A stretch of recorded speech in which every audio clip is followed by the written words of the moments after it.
नमस्कार। हमने अभी कल बताया था 5 क्वेश्चन दिए थे आपको मॉक टेस्ट में।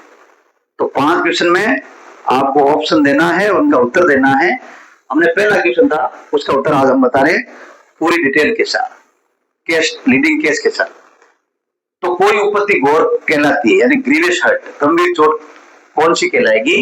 जिसके कारण उपयुक्त व्यक्ति, इंजर्ड व्यक्ति, घायल व्यक्ति कम से कम तीव्र शारीरिक पीड़ा में रहता है या अपने मामूली काम को करने में असमर्थ रहता है। तो पहला था 15 दिन, 20 दिन, 25 दिन या 30 दिन। अब ये आप समझ लीजिए क्या रहता है शारीरिक पीड़ा।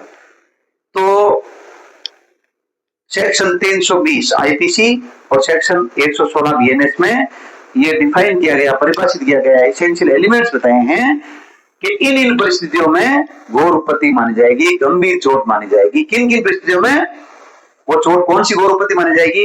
8 प्रकार बताए, 8 कारण दिए थे, 8 रीजन दिए थे कि पहला नपुंसक बना देना किसी को, ठीक है।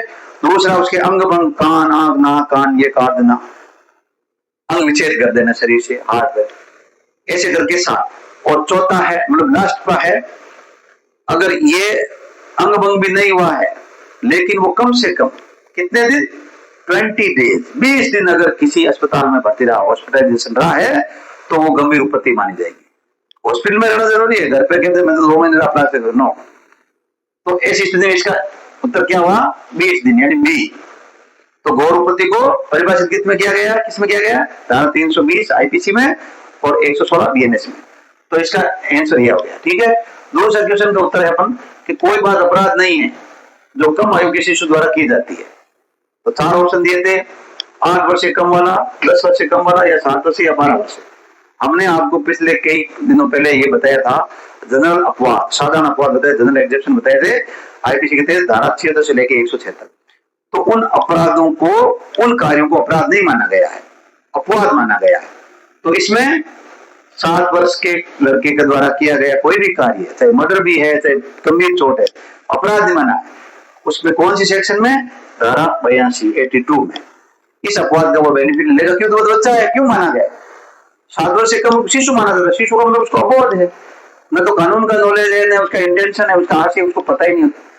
आपराधिक मनस्थिति होना जरूरी है किसी अपराध करने के लिए, मैनश्रिया। तो इसमें मैनश्रिया क्या होगा? उसको पता ही नहीं, 7 साल से कम होना चाहिए, तो 82 का बेनिफिट लेगा, तो ये अपराध में नहीं जाएगा उसके कोई भी कार्य किए, ठीक है।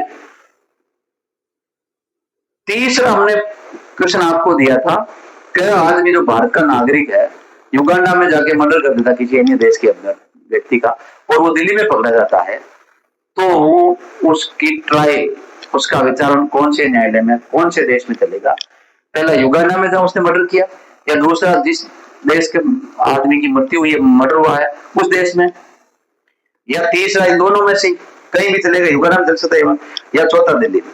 आपको उत्तर बताना था, आपने बताया नहीं बताया, मैं देखूंगा वीडियो तो पता चलेगा, ठीक है। तो आपको मैं बता देता हूं, दिल्ली में चलेगा। आप कहोगे साहब दिल्ली में कैसे चलेगा? मर्डर तो युगांडा में किया है और मरने वाला किसी अन्य देश का है, तो दिल्ली में ट्रायल क्यों चलेगा? तो धारा 4 आईपीसी में इसको बताया गया है कि भारत का कोई भी नागरिक भारत की सीमा से परे 3 बस्ती में, किसी अन्य देश में, किसी विमान पर, किसी यात्रा पर, अंतरिक्ष यान में, या किसी जहाज पर जो भारत की सीमा के बाहर है लेकिन भारत का नागरिक अपराध करता है, किसी भी अन्य देश में करता है, अगर वो भारत में पकड़ा जाता है तो ट्रायल वहीं चलेगी। तो यहाँ कहाँ पकड़ा गया? वो दिल्ली में पकड़ा गया है।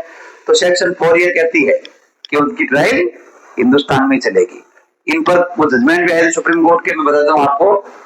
Mobil Ali Ahmad versus state of Bombay में बताया गया है, क्या बताया गया है कि अपराध का प्रभाव अगर भारत में पड़ता है, बाहर में क्या, लेकिन उसका इफेक्ट यहाँ पड़ता है। क्यों?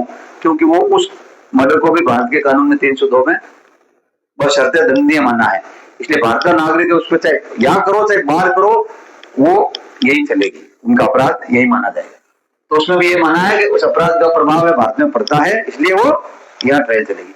दूसरा है Ajay Agrawal versus union of India में बताया है सुप्रीम कोर्ट ने, कॉन्स्पायरेसी, इसमें मामले में कॉन्स्पायरेसी की थी, षड्यंत्र चले भारत के बाहर, फिर भी यहाँ ट्रायल चला।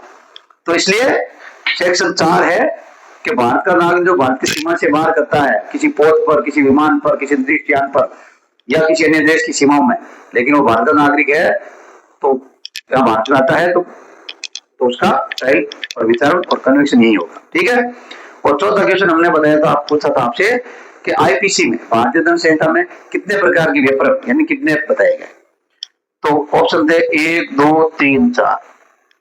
तो आपको बताता हूं कि आईपीसी की धारा 359 में यह डिफाइन किया गया है कि दो तरह के अपहरण माने गए हैं। व्यपहरण कितने हैं, कौन से। एक तो भारत से बाहर किया गया व्यपहरण, भारत का नागरिक भारत से बाहर कर लेता है व्यपहरण, तो भी वो आईपीसी में या 366 में पनिशेबल है।